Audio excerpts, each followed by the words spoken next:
I joined the church in 2019 when I went for my master's, and I have always wanted to leave but don't feel a release, and have had a dream to stay back.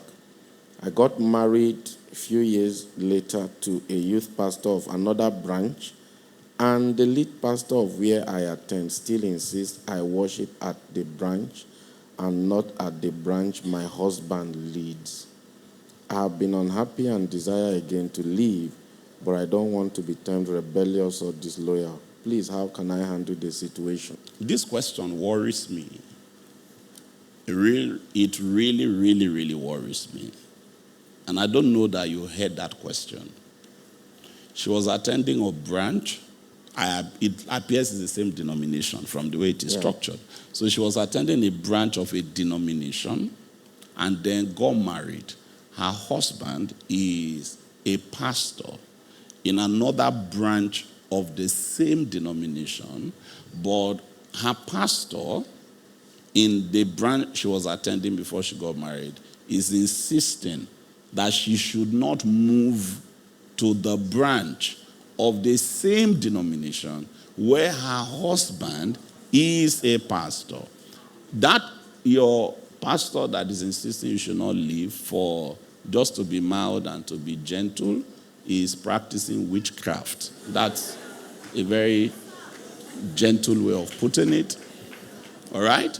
It is illegal control. And that's elementary witchcraft.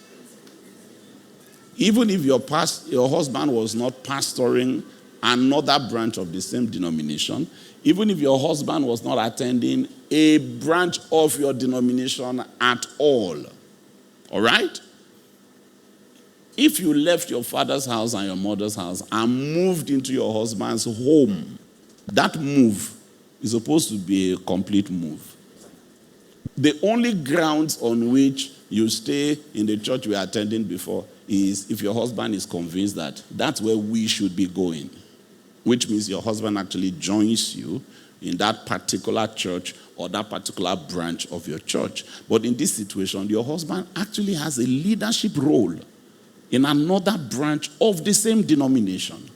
So I can imagine that there's some kind of power tussle going on here. In this kind of scenario, it is very likely that the pastor of the church where this lady is a more senior pastor than her husband. That's the only way this kind of thing makes sense, which also puts the husband under the spotlight in some form. And it's wrong on every ground. It is wrong. What should this person do? What this person should do is to join your husband in the branch where your husband is, or the church where your husband is, whether it is not your denomination at all. That is what you should do. And the way to do that is to tell your pastor that that is what you are supposed to do. Say it humbly but with a straight face and leave. Do you understand me? Do you understand me? This might be causing issues between you and your husband that your husband is not even talking about. Come on, for God's sake, let's be Christians. Let's be Christians. They think that even people in the market that have stalls, that sell things, they cooperate more than this kind of scenario.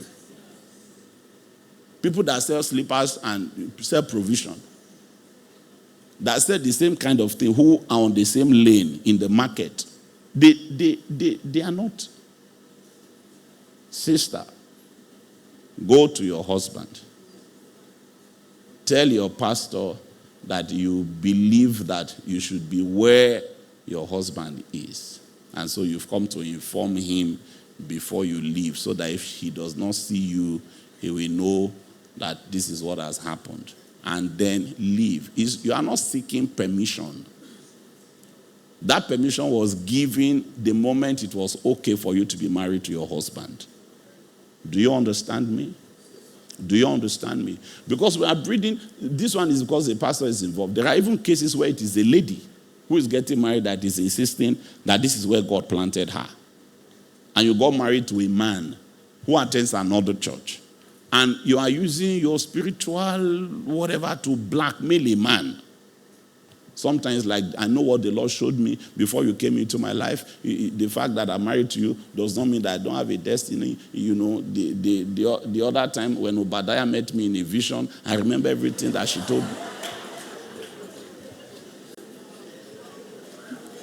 And you bully your husband. You bully your husband into an unbiblical posture.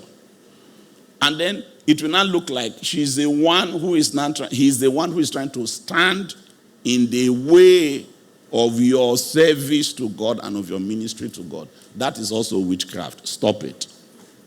When you get married, you get married. And when you get married, you follow your husband. Any man you cannot follow, please do not marry. Thank you very much.